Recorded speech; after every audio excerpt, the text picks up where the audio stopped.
Hello everyone, আমি রুদ্রাক্ষী। তো আজকে আমি বাড়িতে ডিমের কালিয়া রান্না করেছি, তো সেটাই তোমাদের সঙ্গে শেয়ার করছি। তো প্রথমে ডিমগুলো সিদ্ধ করে নিয়েছি, তারপরে পেঁয়াজগুলো কুচি করে নিয়েছি। এটাতে আলু দেবো না, আর একটা মশলা বানিয়েছি টমেটো আদা রসুন দিয়ে। প্রথমে টমেটো দিয়েছি, আদা রসুন দিয়েছি, তারপরে জিরে আর ধনে, গোটা জিরে আর গোটা ধনে দিয়ে এটাকে পেস্ট বানিয়েছি। আর এটাতে আমি কাঁচা লঙ্কা দিইনি, এটা পুরোটাই শুকনো লঙ্কা দিয়ে করব। তো একটা পেস্ট বানিয়ে নিয়ে তারপর এর মধ্যে শুকনো লঙ্কার গুঁড়ো, জিরের গুঁড়ো, ধনের গুঁড়ো, হলুদ গুঁড়ো সব কিছু দিয়ে আবার একটা পেস্ট বানিয়ে নিয়েছি। তারপরে কড়াইতে তেল গরম করেছি, তেলটা একটু গরম হতে এবার ডিমগুলো ভালো করে ভেজে নেবো। আর এই রান্নাটা না একটু বেশি তেল লাগে, এটা কম তেলে হয় না, কারণ এটা তো পুরোপুরি পেঁয়াজের উপরই রান্নাটা, সেই জন্য। তো ডিমগুলো দেখো একটু লাল লাল হয়ে গেছে। এবার লাল লাল হয়ে যাওয়ার পর ডিমগুলোকে আমি তুলে নিয়েছি। তারপরে তেলের মধ্যে আমি ফোড়ন করে নিয়েছি তেজপাতা আর গোটা গরম মশলা দিয়ে, তারপরে আমি পেঁয়াজগুলো দিয়ে দিয়েছি। এবার পেঁয়াজগুলোকে ভালো করে ভাজবো। অবশ্য পেঁয়াজের মধ্যে আমি একটু নুনও দিয়ে দিয়েছিলাম যাতে তাড়াতাড়ি মজে যায়। পেঁয়াজগুলো একদম লাল লাল করে ভেজে নিতে হবে। আর হ্যাঁ, গোটা গরম মশলার মধ্যে কিন্তু শুধু লবঙ্গ, এলাচ আর দারচিনি, এছাড়া আর কিছু ছিল না। তো দেখো পেঁয়াজগুলো কিন্তু একদম লাল লাল করে ভাজা হয়ে গেছে। আর এবারে এটার মধ্যে আমি যে মশলাটা বানিয়ে রেখেছিলাম টমেটো আদা রসুন ধনে জিরের, ওই মশলাটা আমি এবার দিয়ে দিয়েছি।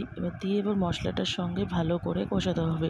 একদম কষাতে কষাতে যখন তেল ছাড়বে, যতক্ষণ না তেল ছাড়ছে ততক্ষণ ধরেই কষাতে হবে, কারণ এটাতে তো আর কোনো মশলা পড়বে না। সব মশলা আমি একেবারেই দিয়ে দিয়েছি।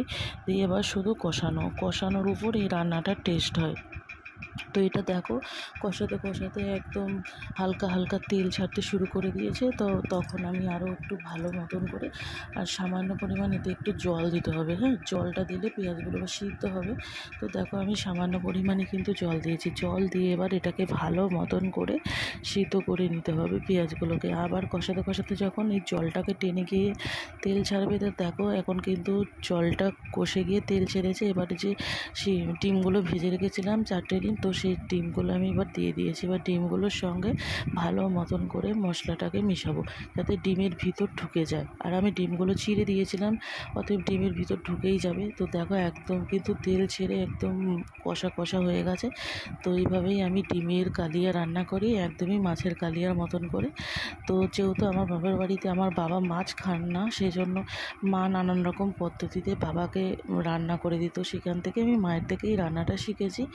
তো ভালো লাগলে এভাবে রান্না করে তোমরা বাড়িতে খেয়ে দেখো, আশা করি ভালো লাগবে। তো হয়ে এসছে, এবার আমি এর মধ্যে গরম মশলা দিয়ে দিয়েছি। গরম মশলা গুঁড়োটা দিয়ে একটু নাড়াচাড়া করে নামিয়ে নিলে কিন্তু আমার ডিমের কালিয়াটা একদম রেডি হয়ে যাবে।